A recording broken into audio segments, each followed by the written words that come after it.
So the next chapter is about the endocrine system. Yes. Yeah.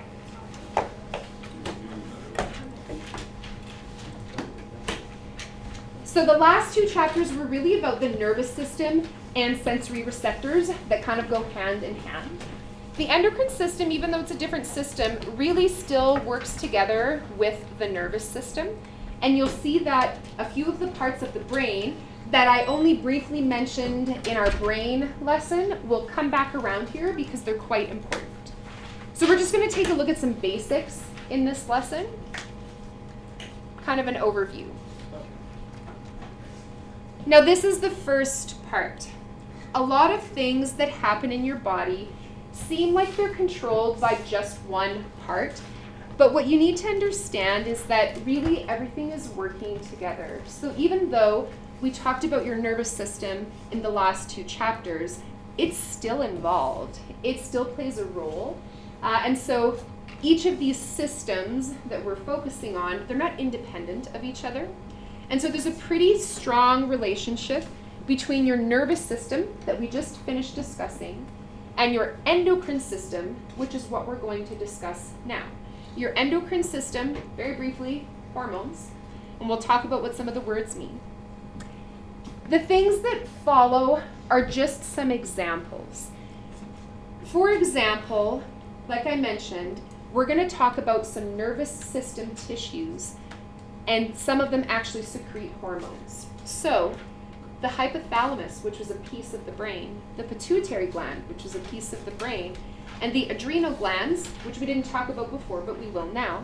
These are all nervous system tissues, but they're part of the endocrine system. They're secreting hormones. So rather than initiating action potentials, they're performing another function. There are some chemicals that act as both. So for example, epinephrine, it can be a neurotransmitter, but it can also be a hormone. Both of these systems have feedback and inhibition loops, so ways to shut the system off. For example, in your nervous system, there were enzymes that would break down the neurotransmitters so they didn't stay in the synapse forever. And there are lots of physiological processes that call for joint action, so both systems have to be activated. So for example, at the end of the course, when we're talking about reproduction, we'll talk about lactation and how a mother could breastfeed her baby and how that relies on both neurons and hormones. We'll also talk about stress in one of our lessons, which is a really good example of a process that relies on nervous signals and hormones acting together. Now, does anyone want to ask anything so far? Usually at this point, people are like, what's endocrine? I don't know if I know that word. So here are some words that we're going to use. The first word isn't actually a word we're going to use a ton because it's more of a Bio 20 word. It's an exocrine gland. You heard about exocrine glands in Bio 20, even if you don't remember them being called that. These are the types of glands that produce secretions in tubes or ducts outside the body or in a cavity. Now, maybe you recall this, but your digestive tract is essentially outside your body. It's a continuous tube from mouth to end, and for stuff to get into your body, it has to go through the wall of your intestines. So your digestive tract contains a bunch of exocrine glands, things that are going to produce, say, enzymes. So for example, your salivary gland that's in the roof of your mouth and under your tongue, it's producing saliva and enzymes and all sorts of stuff that are going to go into your mouth.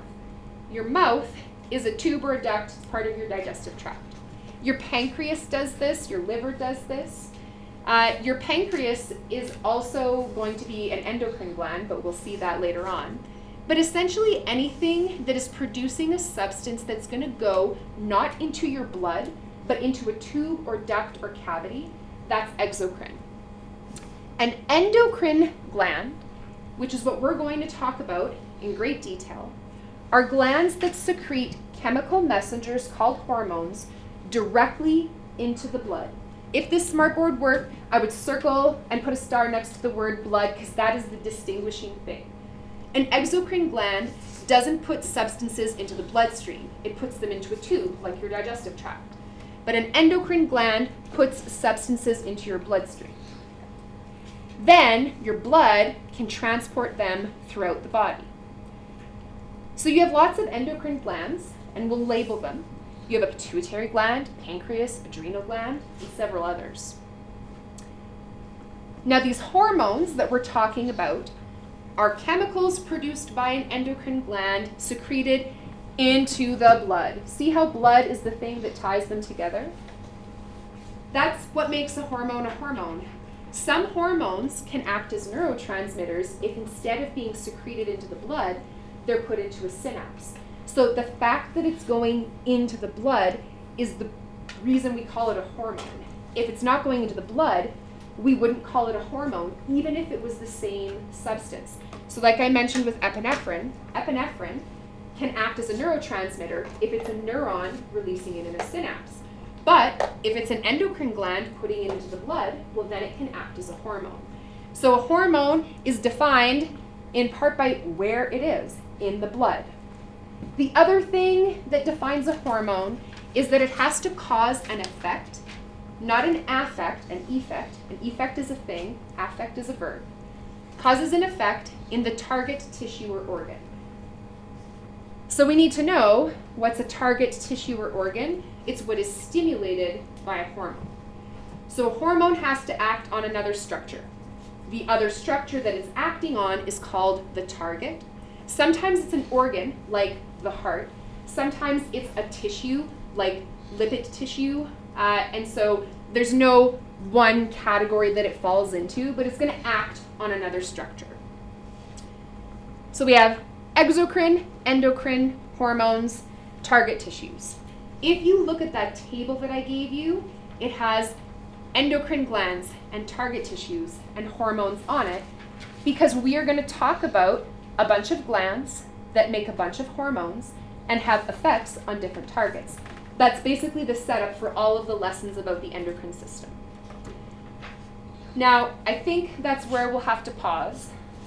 So I'll